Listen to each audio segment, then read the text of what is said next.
अक्सर लोग पूछते हैं कि वज़न कम करना कितना मुश्किल है। मैं सबसे यही कहूँगा कि वज़न कम करना मुश्किल नहीं है।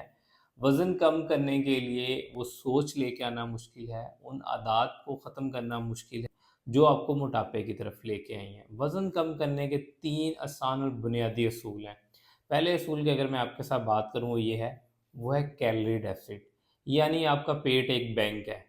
इस बैंक के अंदर अगर नीड है 2000 रुपए की और आप डाल रहे हैं 4000, तो अल्टीमेटली क्या होगा, एक दिन ये पेट फट जाएगा, फैट लीवर की फॉर्म में, शुगर की फॉर्म में, कार्डियोवास्कुलर डिजीज की फॉर्म में।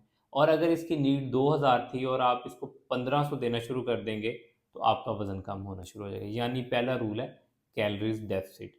दूसरा रूल क्या है? दूसरा रूल है मूवमेंट, यानी हरकत में बरकत। आपको रोज़ाना एटलीस्ट 4 से 5 किलोमीटर वॉक करनी है, जो हम में से 80% लोग नहीं करते। और तीसरा रूल क्या है? तीसरा रूल बिल्कुल सिंपल है, घर का खाना और बैलेंस खाना। आई थिंक सो ये सारी टिप्स अगर आप फॉलो कर लें ना, तो आपको किसी डाइट प्लान की ज़रूरत नहीं पड़ेगी, आपको इन आदत को ठीक करने की ज़रूरत पड़ेगी।